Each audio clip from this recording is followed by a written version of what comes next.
Chapter 13. For 2 months the fugitives remained absent. In those 2 months Mrs. Linton encountered and conquered the worst shock of what was denominated a brain fever. No mother could have nursed an only child more devotedly than Edgar tended her. Day and night he was watching and patiently enduring all the annoyances that irritable nerves and a shaken reason could inflict.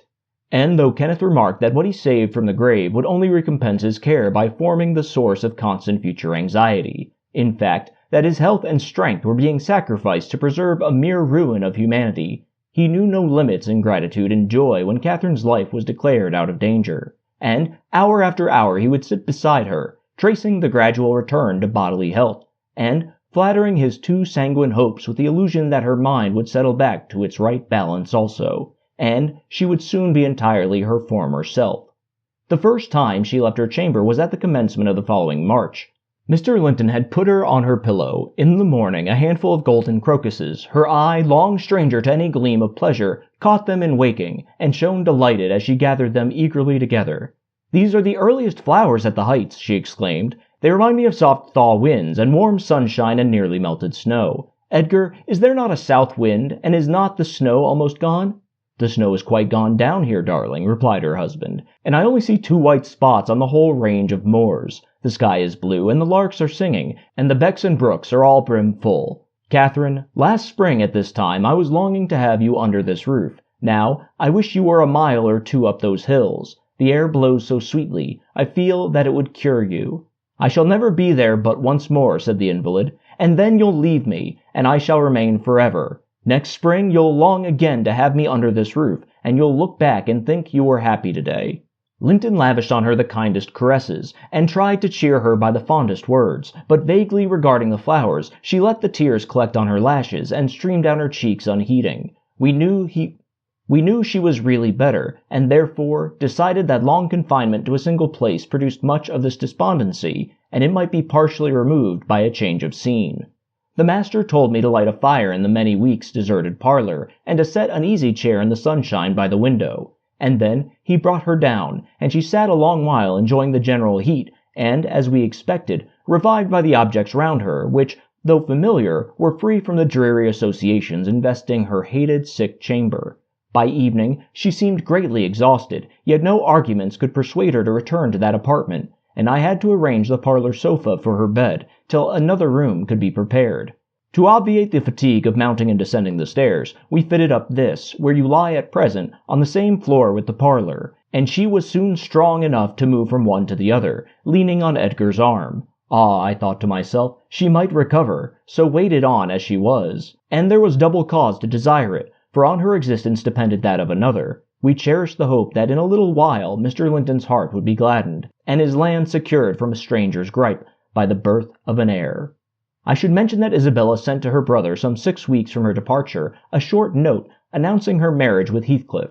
It appeared dry and cold, but at the bottom was dotted in with pencil an obscure apology, and an entreaty for kind remembrance and reconciliation, if her proceeding had offended him. Asserting that she could not help it then, and being done, she had now no power to repeal it.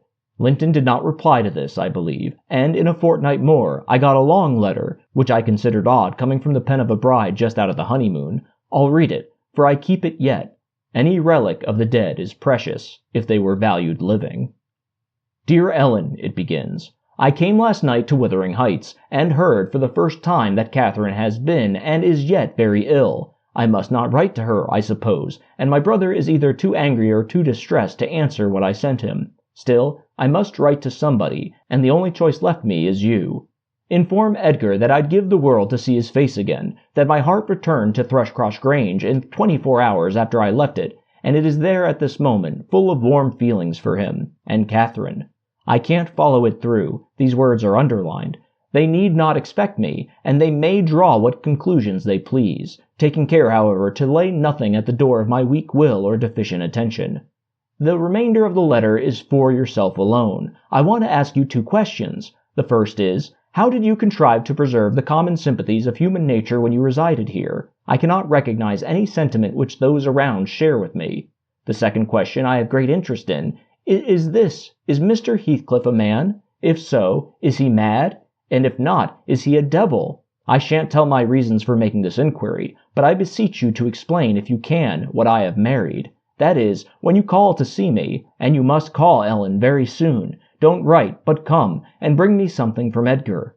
Now you shall hear how I have been received in my new home, as I am led to imagine the Heights will be. It is to amuse myself that I dwell on such subjects as a lack of external comforts. They never occupy my thoughts, except at the moment when I miss them. I should laugh and dance for joy, if I found their absence was the total of my miseries, and the rest was an unnatural dream.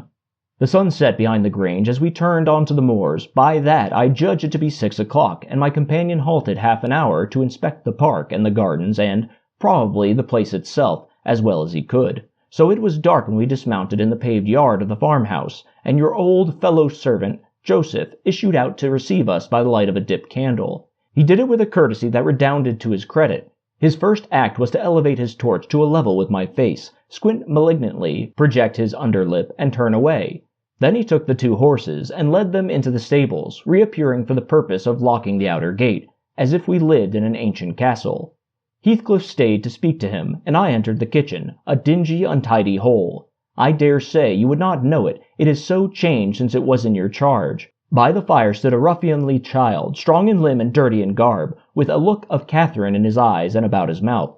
This is Edgar's legal nephew, I reflected. Mine in a manner. I must shake hands, and yes, I must kiss him. It is right to establish a good understanding at the beginning. I approached, and, attempting to take his chubby fist, said, "How do you do, my dear?" He replied in a jargon I did not comprehend. "Shall you and I be friends, Hareton?" was my next essay at conversation. An oath and a threat to set Throttler on me if I did not frame off rewarded my perseverance. "Hey, Throttler, lad," whispered the little wretch, rousing a half-bred bulldog from its lair in a corner. "Now, wilt thou be ganging?" he asked authoritatively.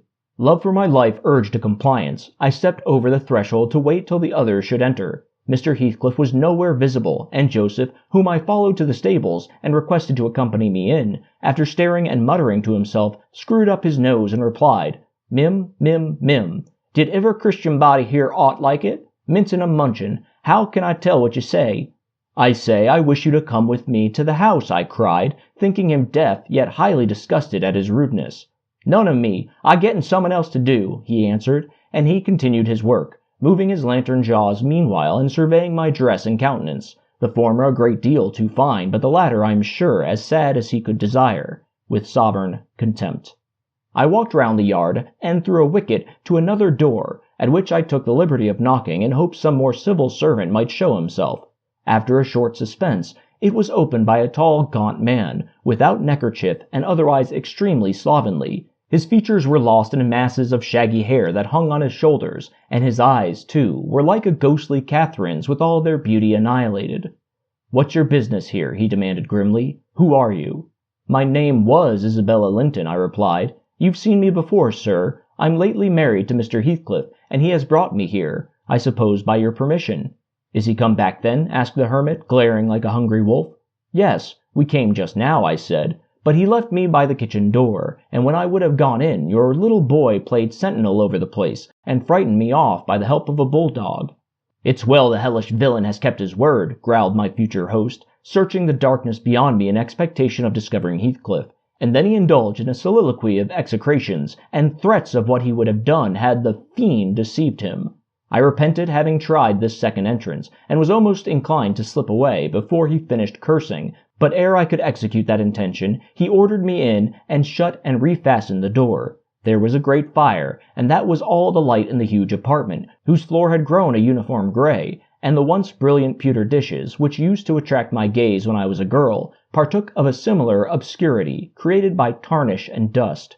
I inquired whether I might call the maid and be conducted to a bedroom. Mr. Earnshaw vouchsafed no answer. He walked up and down with his hands in his pockets, apparently quite forgetting my presence, and his abstraction was evidently so deep, and his whole aspect so misanthropical, that I shrank from disturbing him again. You'll not be surprised, Ellen, at my feeling particularly cheerless, seated in worse than solitude on that inhospitable hearth, and remembering that 4 miles distant lay my delightful home, containing the only people I loved on earth, and there might as well have been the Atlantic to part us instead of those 4 miles. I could not overpass them. I questioned with myself, where must I turn for comfort, and, mind you don't tell Edgar or Catherine, above every sorrow beside, this rose preeminent: despair at finding nobody who could or would be my ally against Heathcliff. I had sought shelter at Wuthering Heights almost gladly, because I was secured by that arrangement from living alone with him. But he knew the people we were coming amongst, and he did not fear their intermeddling. I sat and thought a doleful time. The clock struck 8 and 9, and still my companion paced to and fro, his head bent on his breast, and perfectly silent, unless a groan or a bitter ejaculation forced itself out at intervals. I listened to detect a woman's voice in the house, and filled the interim with wild regrets and dismal anticipations, which at last spoke audibly in irrepressible sighing and weeping. I was not aware how openly I grieved, till Earnshaw halted opposite, in his measured walk, and gave me a stare of newly awakened surprise. Taking advantage of his recovered attention, I exclaimed, "I'm tired with my journey, and I want to go to bed. Where is the maidservant? Direct me to her, as she won't come to me." "We have none," he answered. "You must wait on yourself." "Where must I sleep, then?" I sobbed. I was beyond regarding self-respect, weighed down by fatigue and wretchedness. "Joseph will show you Heathcliff's chamber," said he. "Open that door. He's in there." I was going to obey, but he suddenly arrested me, and added in the strangest tone, "Be so good as to turn your lock and draw your bolt. Don't omit it." "Well," I said, "but why, Mr. Earnshaw?" I did not relish the notion of deliberately fastening myself in with Heathcliff. "Look here," he replied, pulling from his waistcoat a curiously constructed pistol, having a double-edged spring-knife attached to the barrel. "That's a great temper to a desperate man, is it not? I cannot resist going up with this every night, and trying his door. If once I find it open, he's done for. I do it invariably, even though the minute before I have been recalling 100 reasons that should make me refrain. It is some devil that urges me to thwart my own schemes by killing him. You fight against that devil for love as long as you may. When the time comes, not all the angels in heaven shall save him." I surveyed the weapon inquisitively. A hideous notion struck me, how powerful I should be possessing such an instrument. I took it from his hand, and touched the blade. He looked astonished at the expression my face assumed during a brief second. It was not horror, it was covetousness. He snatched the pistol back jealously, shut the knife, and returned it to its concealment. "I don't care if you tell him," said he. "Put him on his guard, and watch for him. You know the terms we are on, I see. His danger does not shock you." "What has Heathcliff done to you?" I asked. "In what has he wronged you, to warrant this appalling hatred? Wouldn't it be wiser to bid him quit the house?" "No," thundered Earnshaw. "Should he offer to leave me, he's a dead man. Persuade him to attempt it, and you are a murderess. Am I to lose all without a chance of retrieval? Is Harridan to be a beggar? Oh, damnation! I will have it back, and I'll have his gold too, and then his blood, and hell shall have his soul. It will be 10 times blacker with that guest than ever before." "You've acquainted me, Ellen, with your old master's habits. He is clearly on the verge of madness. He was so last night, at least. I shuddered to be near him, and thought on the servant's ill-bred moroseness as comparatively agreeable. He now recommenced his moody walk, and I raised the latch and escaped into the kitchen. Joseph was bending over the fire, peering into a large pan that swung above it, and a wooden bowl of oatmeal stood on the settle close by.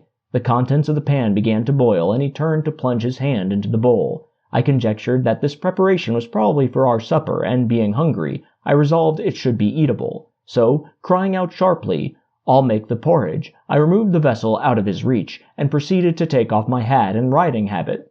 "Mr. Earnshaw," I continued, "directs me to wait on myself. I will. I'm not going to act the lady among you, for fear I should starve."